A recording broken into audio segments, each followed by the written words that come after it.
Entonces el carcelero los sacó y les dijo: Señores, ¿qué debo hacer para ser salvo? Ellos le dijeron: Cree en el Señor Jesucristo y serás salvo tú y toda tu casa.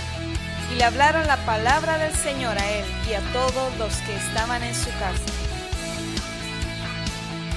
Este es el pastor Alan Rodríguez de la iglesia Fuente de Vida en Ciudad Colón, San José, Costa Rica. Esperamos que seas bendecido por esta palabra.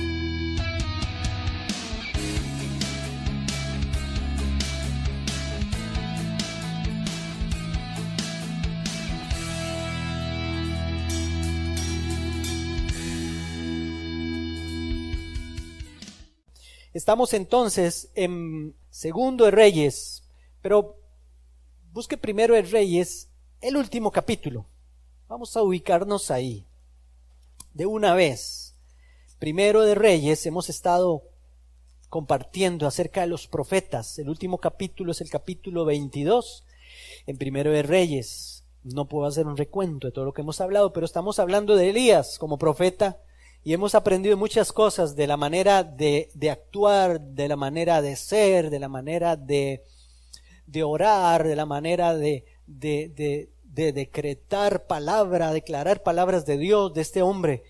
Elías lo hemos visto en sus triunfos, pero también lo hemos visto en sus partes o en sus momentos duros y difíciles de desánimo a Elías. Y hoy tenemos otra faceta de Elías aquí en esta palabra del día de hoy. Y yo le voy a invitar a que usted diga conmigo: Dios me llama a ser un mensajero fiel. Ahora todo completo. Dios me llama a ser un mensajero fiel. Hoy vamos a aprender eso de Elías, que era un mensajero fiel al Señor. Hablaba lo que Dios le dijera que tenía que decir. Hablaba lo que Dios le dijo que comunicara. Entonces, antes de ir al pasaje principal, vamos a leer los últimos versículos del capítulo 22 de Primero de Reyes, o sea, a partir del versículo 51. Versículo 51 del capítulo 22 de Primero de Reyes. Dice así: Ocosías, hijo de Acab, comenzó a reinar sobre Israel en Samaria. Samaria era la capital, el año 17 de Josafat, rey de Judá. Reinó 2 años sobre Israel. Ahorita vamos a ver por qué reinó 2 años nada más. Mire, poquito tiempo duró este hombre. Quiero meterlos en el contexto a los que no han estado todos esos días atrás. Este Ocosías es hijo de el rey anterior que se llamaba Acab, un rey malo, pero malo del pueblo de Israel. Promotor de malas costumbres y de, por supuesto, no respetar al Dios de Israel y no respetar la ley de Dios, no respetar el sentir de Dios.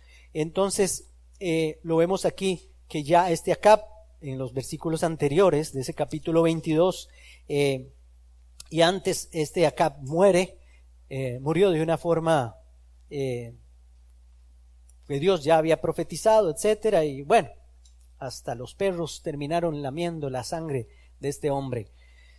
La mujer de él, Jezabel, fue una mujer también, una bruja muy mala, que también los perros terminaron comiéndosela, después de que se cayó de un balcón y se espapalló cuando cayó, tanto que pringó los carros y los caballos y todo ahí donde cayó. Así terminan las personas que no respetan a Dios. Ya Dios lo había profetizado también por medio de Elías. Bueno, y entonces ahora vemos a este Ocosías.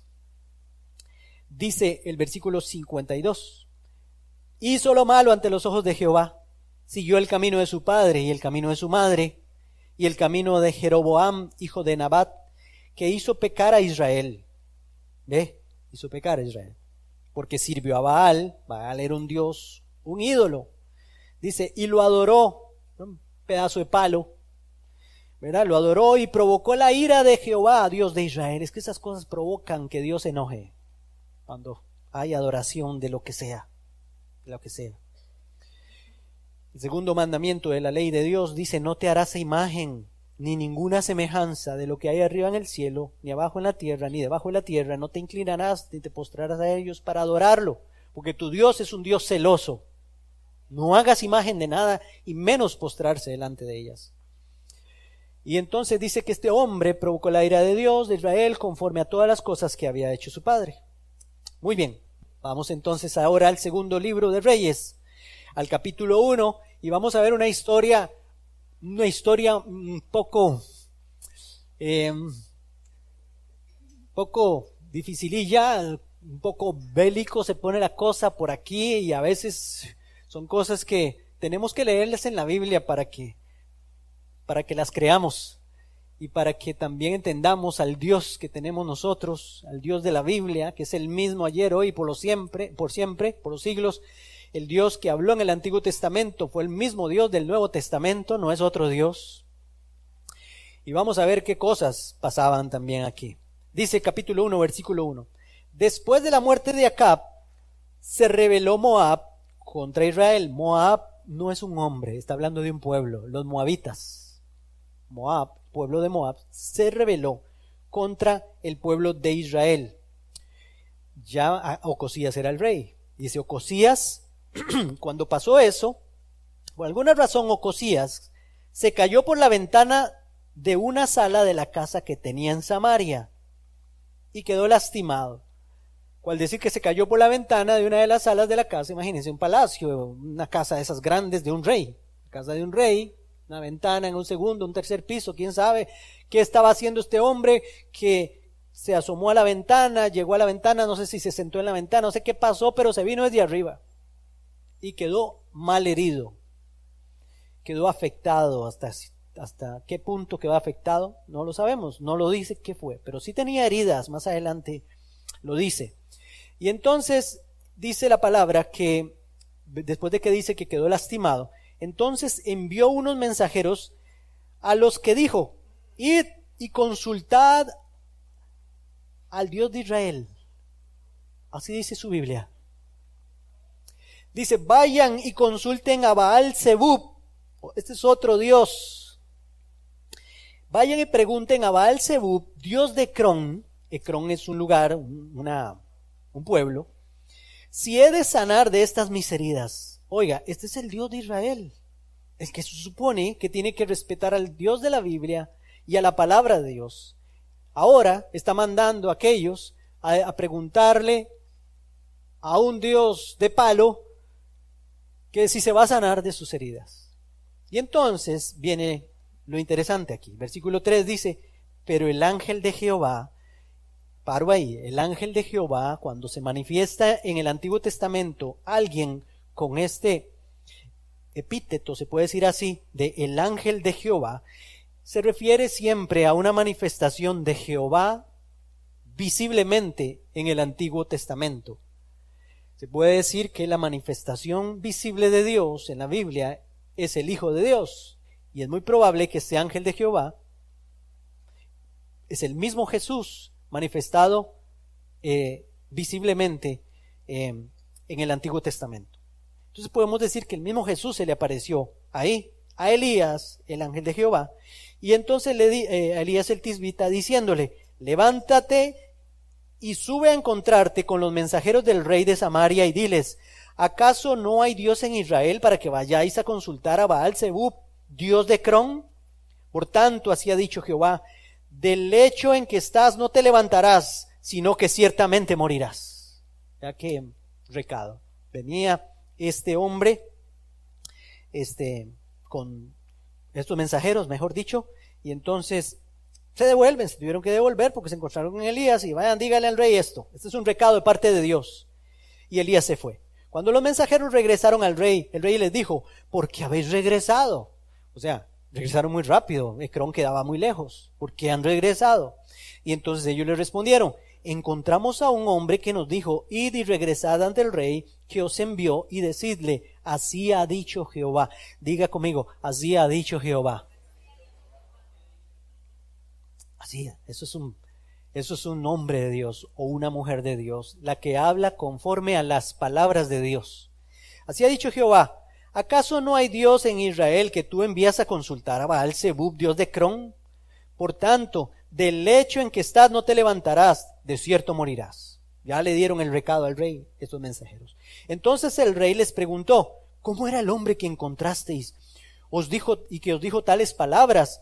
Entonces uno que tenía le dijeron, uno que tenía vestido de pelo, por lo general se vestían así, con pelo de cabra, o era un pelo de camello o de cabra, así se vestían los profetas, y ceñido a la cintura con un cinturón de cuero. Y entonces él les dijo, Elías el Tisbita, exclamó el rey. Enseguida envió tras él un capitán de 50 con 50 hombres. Mire, nada menos. No dice exactamente qué intención tenía al mandar un capitán de 50 con 50 hombres. Si era que le daba miedo a Elías, o si era que más bien dijo, vayan, tráiganmelo. Y entonces llévense estos 50 hombres para que no escape. Tráiganmelo aquí porque voy a pedirle cuentas, qué sé yo, voy a matarlo, voy a encarcelarlo. Es lo más probable que querían hacer algo así con Elías. Y entonces dice, cuando él subió, donde estaba Elías, el capitán de 50 con sus 50 hombres, este se encontraba sentado en la cumbre del monte. Y el capitán le dijo, hombre de Dios, el rey ha dicho que desciendas. O sea, haga caso, el rey lo llama. Elías respondió al capitán de 50, si yo soy hombre de Dios, que descienda fuego del cielo y te consuma con tus 50 hombres. Y descendió fuego del cielo que lo consumió a él y a sus 50 hombres. De una vez, carbonizados 51 hombres en ese mismo momento.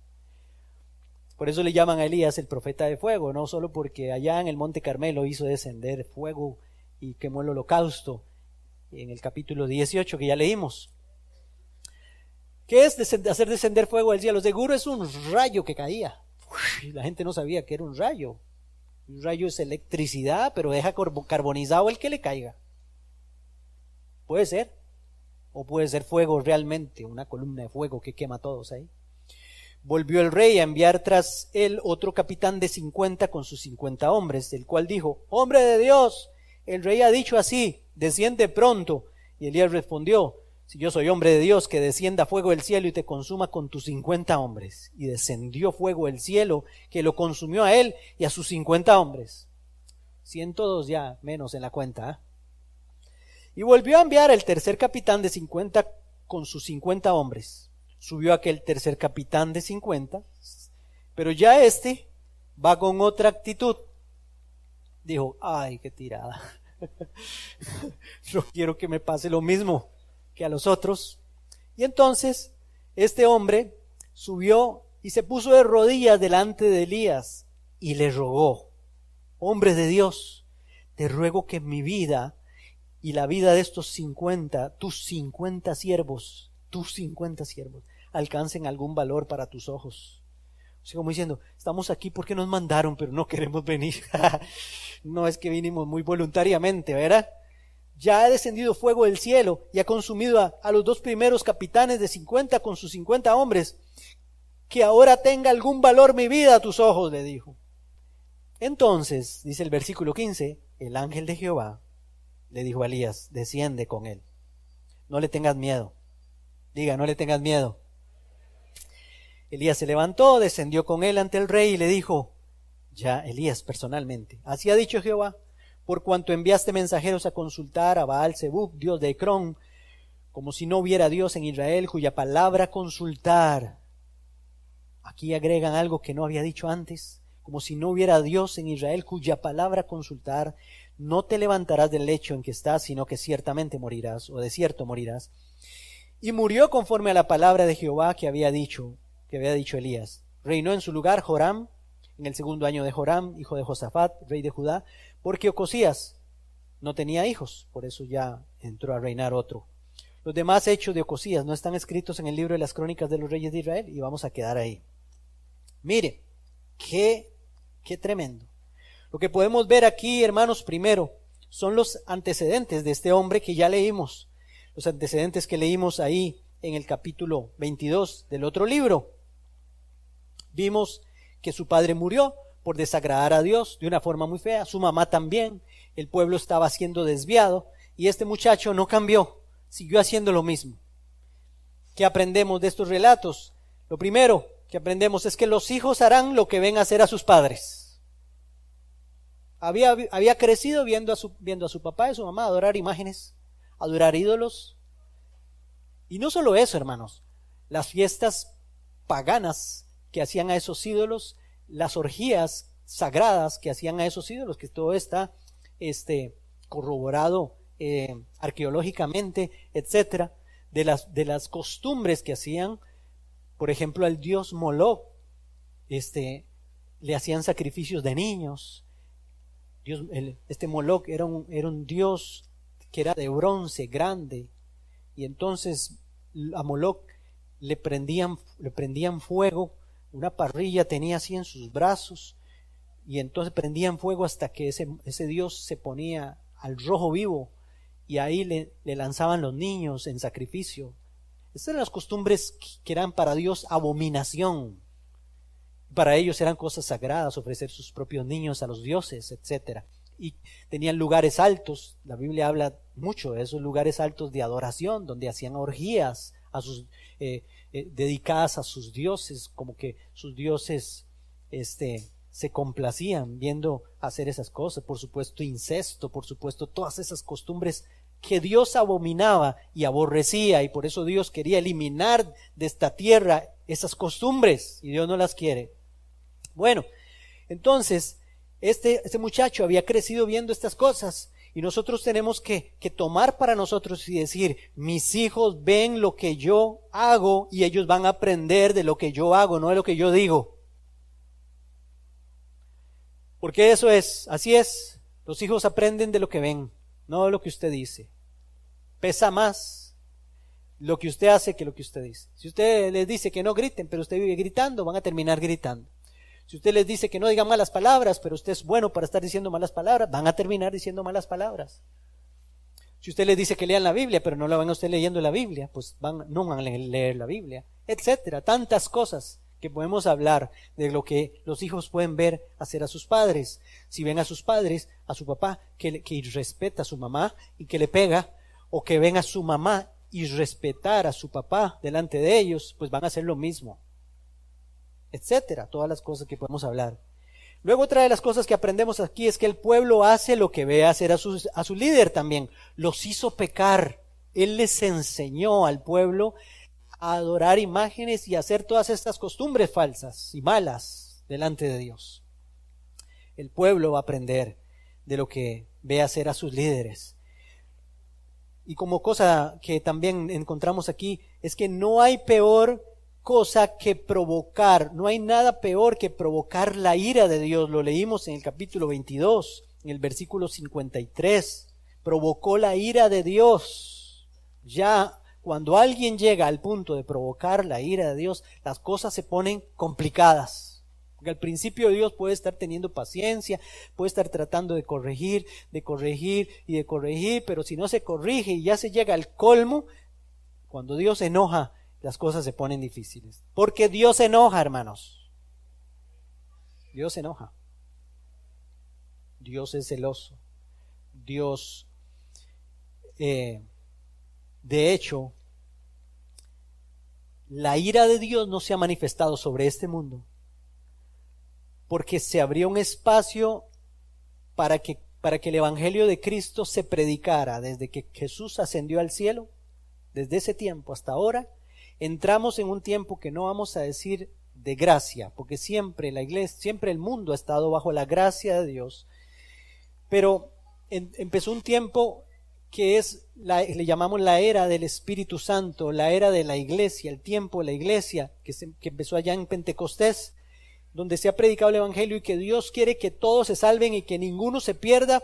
Pero cuando ese tiempo termine, el tiempo de los gentiles, le llama la Biblia, cuando salen los apóstoles a predicar el Evangelio a todo el mundo y hasta llegar a nosotros, ese día, un día de estos va a llegar el final de ese tiempo, y entonces el Señor va a venir por sus hijos, por su iglesia, nos va a sacar de este mundo, nos va a llevar en un acontecimiento que se llama el arrebatamiento de la iglesia a todos los que han creído en Cristo como Señor y Salvador y se hayan entregado a Él y se hayan guardado para Él, nos va a llevar y luego se va a manifestar sobre esta tierra su ira, su enojo. Ya no está la iglesia aquí, ya no están sus hijos aquí y va a ser igual que en Sodoma cuando el Señor sacó a Lot y a su familia y pudo hacer descender fuego del cielo y azufre y quemó aquellas ciudades, igual que en el tiempo de Noé. Jesús lo dice así, igual que en el tiempo de Noé, igual que en el tiempo de Lot. Va a estar la gente, esto está bien, no. Los derechos humanos, casémonos entre los mismos del mismo sexo, matemos a los niños en el vientre de las madres y que aquí, que allá, todo eso va a estar igual. Van a decir, no, paz y seguridad, todo está bien, y vendrá sobre ellos destrucción repentina, dice la palabra, como los dolores a la mujer encinta y no escaparán. Palabras de Jesús. No hay nada peor que provocar la ira de Dios. Démosle gracias al Señor que todavía Él está siendo paciente. Pero un día se acabará esa paciencia. Hay pruebas, hay disciplina y hay castigo. Póngale atención a eso. La prueba viene para hacernos crecer y perfeccionarnos. Todos los cristianos estamos sujetos a pruebas. O sea, es normal. Vamos a pasar pruebas. Vamos a pasar pruebas, porque eso es lo que nos hace crecer, eso es lo que nos hace madurar. También hay disciplina, y la disciplina viene para corregir y encaminar la desobediencia de aquel que anda en desobediencia. Hijo de Dios, un hijo de Dios que anda en desobediencia, va a ser pasado por disciplina. Se acabó entonces la prueba. Ya entonces Dios va a tener que ser un poquito más enérgico. Dios al que recibe como hijo disciplina, dice la carta a los Hebreos, para que sea ejercitado en aquello y al final salga glorificando a Dios y cambie lo que tenga que cambiar. Este hombre puede ser que esté pasando una disciplina. Puede ser que al caer de la ventana haya pasado una disciplina. ¿Por qué? Porque no se mató.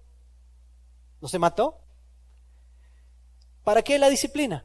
Para que nos alineemos, para que cambiemos. Es una llamada de atención, el último jalón de orejas, para que nosotros nos enfoquemos en lo que Dios dice. Ahora, díganme ustedes, ¿cambió este hombre? No cambió. Mandó unos mensajeros a preguntarle a su Dios, ¿voy a sanar o no voy a sanar? No buscó al Dios de Israel, no buscó a Elías, el profeta, para decirle, Elías, aquí vengo, yo me humillo, confieso mis pecados, sé que he fallado. Elías, pregúntale al Señor si yo voy a sanar, por cuanto te has humillado, te sanaré, seguramente le puede decir Dios, ¿verdad? Porque te convertiste de tus malos caminos. Ok, ahora pregunta, hay otro pasaje en la Biblia donde aparece alguien que se cae de una ventana. Eutico fue un muchacho que en el Nuevo Testamento, en el libro de los Hechos, se cae de una ventana y me gusta este pasaje porque le podemos sacar muchas cosas importantes. Si usted quiere, lo busca en su Biblia, está en el libro de los Hechos, en el capítulo 20, versículo 7 en adelante. Vamos a ponerle cuidado a este Eutico, tiene algo que nos puede enseñar y que podemos aprender de este pasaje. Mire lo que dice. El primer día de la semana, reunidos los discípulos para partir el pan, Pablo les enseñaba, habiendo de salir al día siguiente, y alargó el discurso hasta la medianoche. Este Pablo era peor que yo. No se quejen. Mire, Pablo extendía los discursos no solo hasta la medianoche. Ahorita van a ver. Y había muchas lámparas en el aposento alto donde estaban reunidos. Aquí estaba iluminado, muy lindo. No había razón para quedarse dormido. Un joven llamado Eutico, que estaba sentado en la ventana, rendido, de un sueño profundo, por cuanto Pablo disertaba largamente, vencido, del sueño, cayó del tercer piso abajo, un tercer piso, nada menos. Y fue levantado muerto. Entonces descendió Pablo y se echó sobre él y abrazándole dijo, no os alarméis, pues está vivo. Después de haber subido y partido el pan y comido, habló largamente hasta el alba. ¿Qué les parece? Este se durmió a medianoche, pero todavía el apóstol Pablo siguió hasta el alba. Así es. No hay nada más lindo que pasar toda la noche hablando y escuchando de las cosas de Dios. Y llevaron al joven vivo y fueron grandemente consolados. Y muchos aquí, hermanos, están aquí. ¿A qué hora terminará el pastor? Ya quieren salir volando, ya quieren salir en carrera. Llevaron al joven vivo y fueron grandemente consolados. Hubo una resurrección ahí. Resucitó, primero estaba muerto y después estaba vivo. Es resurrección. Muy bien. ¿Qué aprendemos de este hombre? ¿Qué pasó con el joven Eutico? Lo primero que pasa aquí es que estaba sentado en la ventana. Igual que aquel hombre que se sentó en la ventana. No te sientes en la ventana. Este muchacho, como muchos, se encontraba en una posición peligrosa. No está bien sentarse en una ventana. Se puede caer. Se puede caer. Aquel Ocosías se cayó de la ventana. Este Eutico se cayó de la ventana. Es peligroso sentarse en las ventanas arriesgando su vida. Estar sentado en la ventana es como estar oyendo lo de adentro con un ojo, pero con el otro ojo con la mirada puesta afuera. ¿Por qué se sentó en la ventana este muchacho? Me va a decir que no va a estar en la ventana viendo para afuera también. ¿Ah?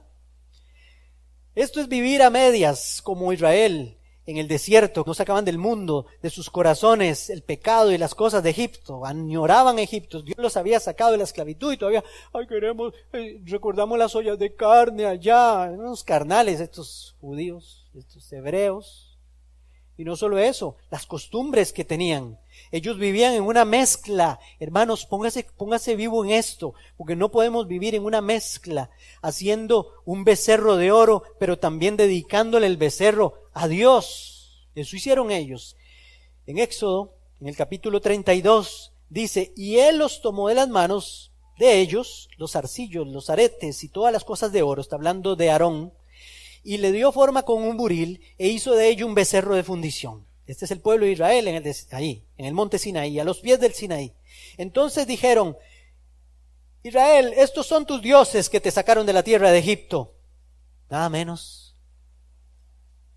Un animalejo de oro que hicieron ahí de fundición, ellos mismos lo formaron. Están diciendo, estos son los dioses que te sacaron de Egipto. Y no es nada, no solo eso.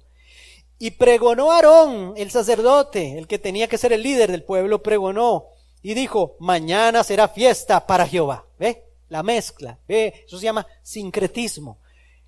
Eso se llama ser sancochado. Quiero tener de esto, pero también tener de aquello. ¿Cómo es que voy a dedicar una fiesta a Jehová si lo que estoy haciendo es un becerro de oro para adorarlo? ¿Cómo voy a decir que Jehová está representado en un becerro? Y nosotros somos buenos para esas cosas.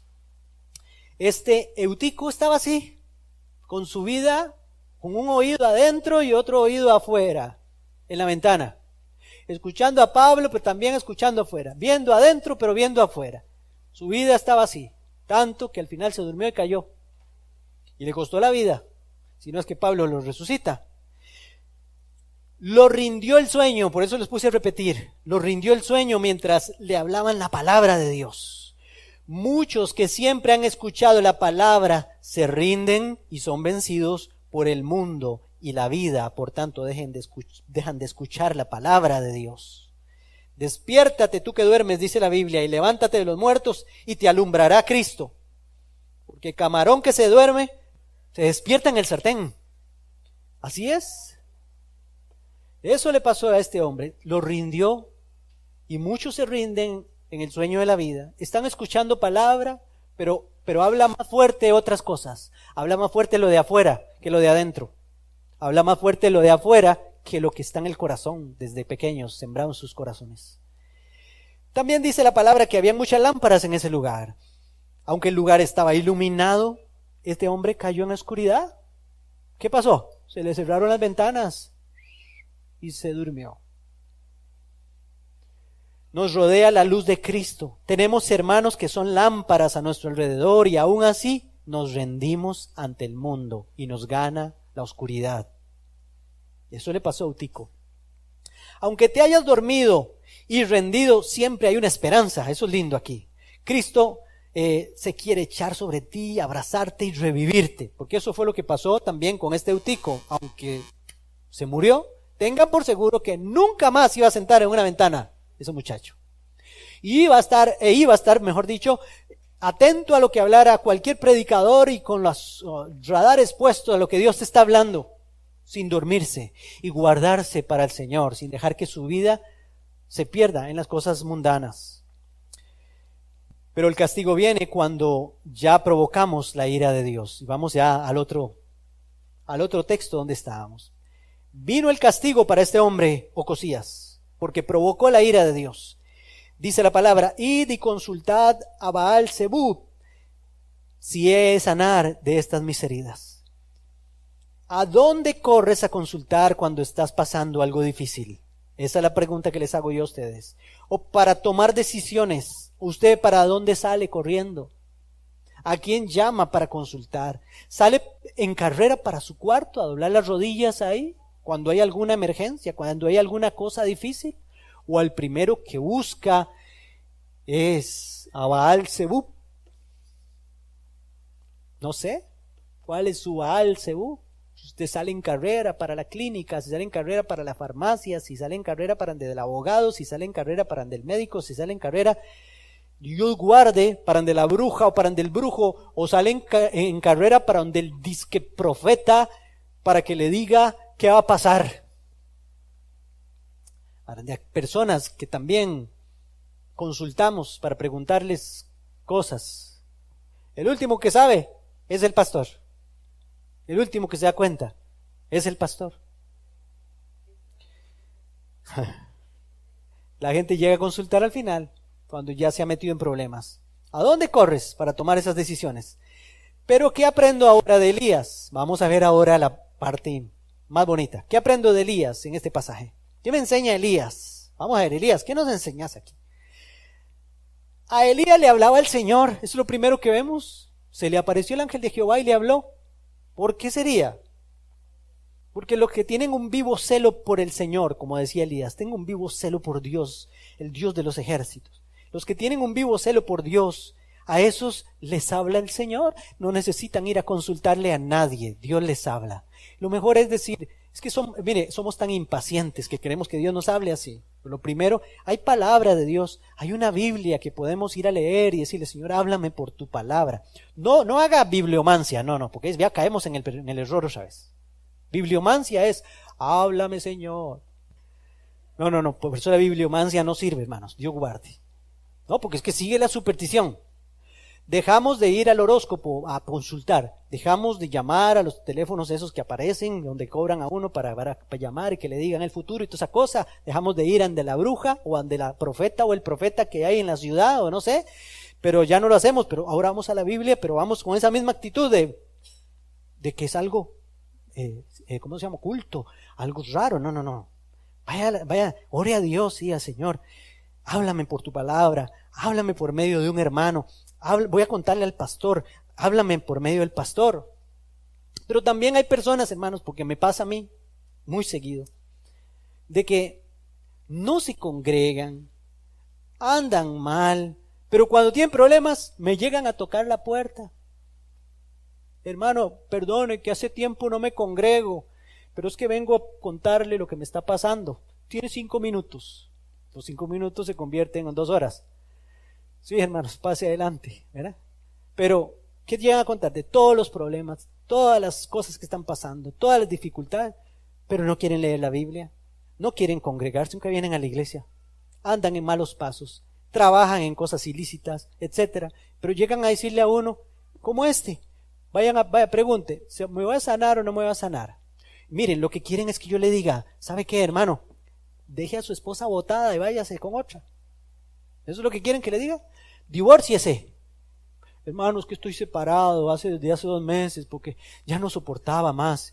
¿Usted qué me dice? Usted, si están por dentro, que me diga que me quede solo, que me diga que me quede solo, que me diga que la sacrifique. ¿Quién sabe qué busca que les diga?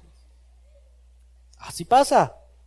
Lo van a buscar a uno como si uno fuera, no sé, un brujo, una bruja. Y lo mismo pasa, aprovecho de una vez, hermanos, para hablar esto. Lo mismo exactamente pasa con gente, para que ustedes no hagan lo mismo. Con gente que lo invita a uno, gente que no quiere dar su brazo a torcer al Señor, que no quieren convertirse, no quieren entregarse al Señor, pero entonces lo invitan a uno a que vaya a la casa, porque compré una casa y entonces quiero que usted, pastor, ore en mi casa y la unja.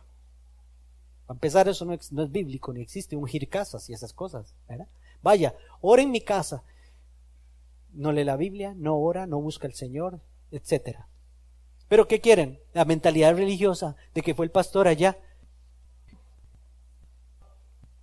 Entonces, aprovecho para decirles estas cosas, hermanos. De una vez voy a aprovechar a decir esto. Pongan cuidado todos los que están aquí.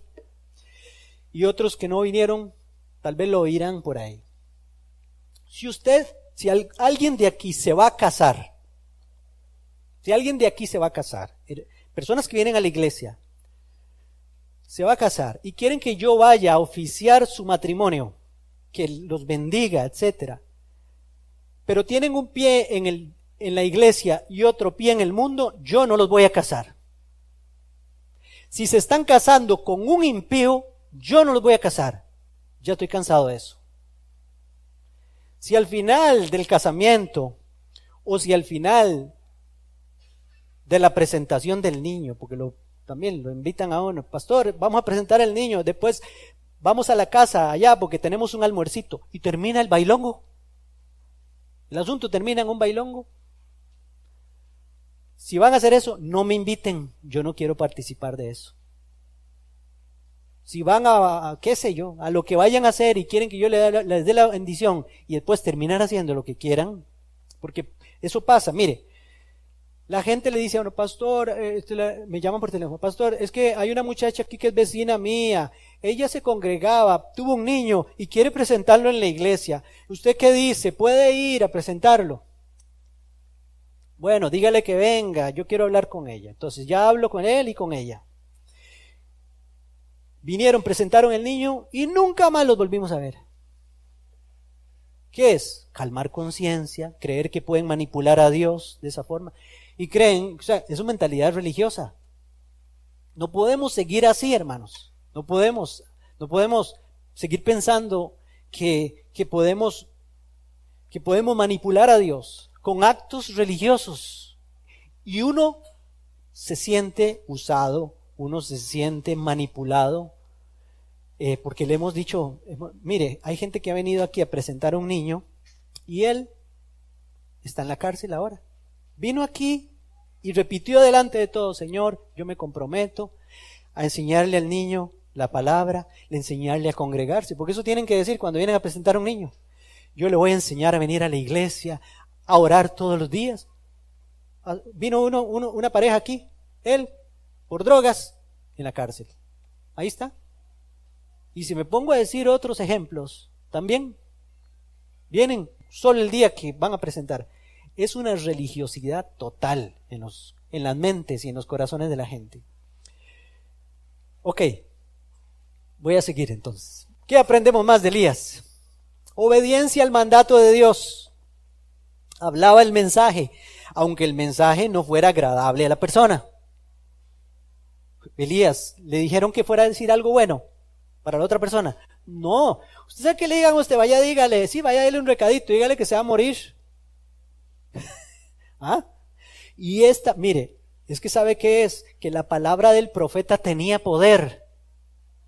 Si yo soy profeta de Dios, que caiga fuego y los consuma, ¡pum! ¿Ah? Entonces, ellos entendían de que si Elías decía vas a morir, era Elías. Entonces, la tomaban contra el profeta, porque así pasó con Jezabel, quiso matar a Elías por las cosas que había dicho o había hecho.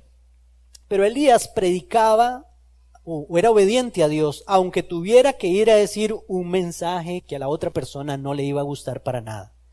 Elías también predicaba que si no se consulta a Dios, sino a otros dioses, entonces moriremos también. Eso enseña, y eso enseña el pasaje. Tengamos cuidado. porque si no me muero aquí físicamente, moriré eternamente, porque si sigo adorando dioses falsos, así terminaré. También Elías decía, así ha dicho Jehová, por eso ustedes repitieron, así ha dicho Jehová. Hablaba la palabra de Dios. Hablemos según lo que ha dicho el Señor en su palabra. Elías nos enseña a hablar lo que está aquí escrito en su palabra. De Elías también aprendemos que Elías sabía que era un siervo de Dios y decía, si yo soy hombre de Dios, o sea, él sabía que era hombre de Dios. No dude usted de lo que somos en Cristo. Somos sus hijos, somos sus mensajeros, somos sus discípulos, somos el pueblo de Dios, somos llamados a anunciar las virtudes de aquel que nos llamó de las tinieblas a la luz. No dude eso, no dude cuando Dios le ponga algo en su corazón a hablar. No va a ser juicio, no va a ser, casi nunca el Señor nos pone a decirle alguna cosa así tan negativa como esto a alguna persona. Por lo general el Señor nos manda a hablar el evangelio a las personas, a decirles Cristo murió por sus pecados, arrepiéntase de sus pecados y acepte a Cristo. Y también aprendemos de Elías, ya la penúltima cosa aquí, que Elías tuvo compasión del tercer capitán y sus 50 hombres, cuando este hombre llegó humillado. Tuvo compasión. Dios nos enseña aquí también a que hay momentos de compasión y siempre tenemos que tener, creo yo, tiene que haber un corazón compasivo para con la gente. Elías no tuvo miedo también de presentarse delante de Ocosías. Por eso dice, vaya, no tema. Jesús le había dicho, el ángel de Jehová le dijo, no tengas miedo. Asimismo el Señor nos dice hoy, no tengas miedo, ve y habla mis palabras, yo estoy contigo. Cuando digo habla mis palabras, empiezo por las palabras que están aquí escritas. Vaya, hábleme las palabras de Dios. Hay suficiente palabra de Dios para que usted le dé a otras personas. Pero tampoco quiero alimentar supersticiones ni tampoco emocionalismos de personas que creen que Dios les habla cada 5 minutos. O que se creen Moisés o se creen Elías. Que Dios les habla cada 2 metros que caminan en la calle. No. Y hablan de su propia imaginación o de sus propios sentimientos, etc. Porque usted tiene que ser muy sabio y muy sabia. ¿A quién le va a hablar y de qué forma le va a hablar? La profecía tiene que tener consolación, tiene que tener edificación, tiene que buscar esas cosas para la otra persona. Elementos que tiene que tener cuando yo voy a hablarle a otra persona acerca de Dios. Dios me llama a ser un mensajero fiel.